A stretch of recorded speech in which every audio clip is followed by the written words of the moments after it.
Hello friends, welcome back. Today is January 7th and we are on the 5th day of our fast.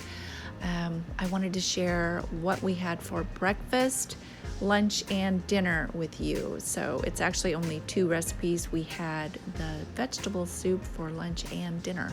And I made a really big pot of this. So I'm gonna go ahead and share the recipes and I will have them in the description box below. So I'm going to start with breakfast, and it's an extra firm tofu. So I would suggest cutting it in half.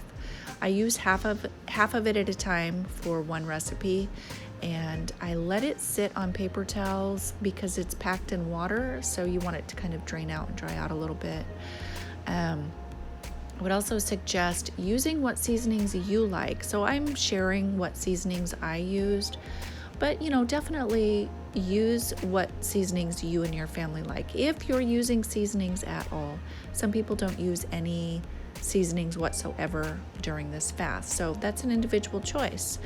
I would definitely say use the turmeric because it's going to give the tofu the color of scrambled eggs, which kind of tricks your mind a little bit into thinking that's what you're eating. And honestly, I shared this recipe last year with different things in it, but the base was the same, the tofu. You would never know this isn't scrambled eggs, I guarantee you. So give that a mix and get that turmeric color mixed in there, and it's going to give it that color. I added a very spicy kimchi sauerkraut to ours, and this was actually a little bit of an experiment on my part, and I loved it. My husband loved it. I will say it's very spicy, so if you're not into spicy, just maybe try a regular sauerkraut, or you don't have to add this at all. Just add what veggies you like to it. So I'm just gonna lay them on a bed of arugula on a sun-dried tomato tortilla. So again, some people don't think you could have a tortilla, so if you don't feel that's right for you, then don't use that. But yeah, it's very spicy. I feel like I've added more spicy, hot flavors to our food this year, just for our house, because it does speed up your metabolism a little bit. So I'm wanting to lose a couple extra pounds. But yeah, this was a very good breakfast. So again, some people don't think you can have any juice on this fast. We do have juice as long as it's fresh squeezed. So for lunch and dinner, I just made a really big pot of vegetable soup. So my purpose for making a really big pot of this is so that it's prepared and ready in the refrigerator. I can just heat up a bowl when I'm hungry. You can have it for lunch, dinner. You could have it for breakfast if you wanted, really. But it's pre-made in the refrigerator. When you're hungry during this fast, it's nice to be able to have something that's quick to heat up.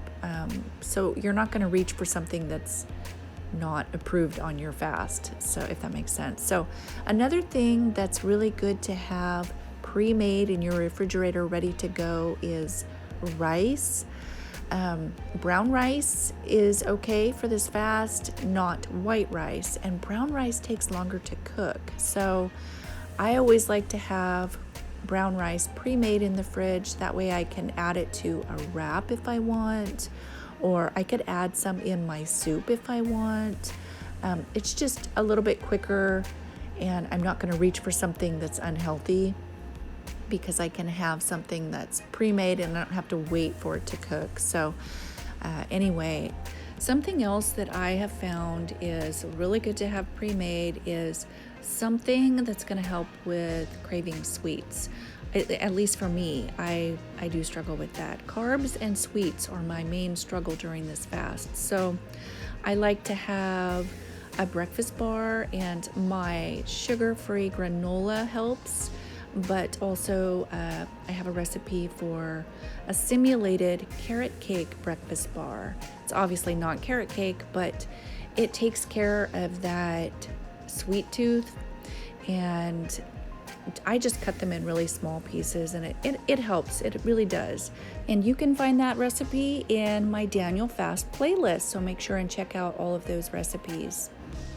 So I would like to leave you with some encouraging words before I end this video. We are on the Daniel fast, and it is a spiritual fast. So I'd like to remind you that when we're praying for things, we can't expect the answer when we want it.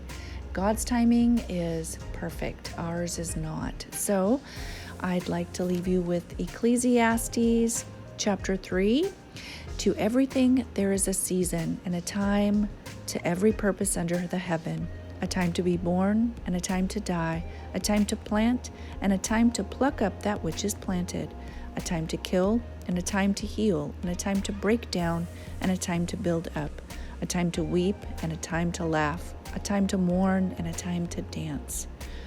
These are all things that we need to be patient for and not worry about what's happening in the world around us, but to trust God. He is in control, no matter what it seems like. So you guys have a great day, and I'll talk to you next time. Bye-bye.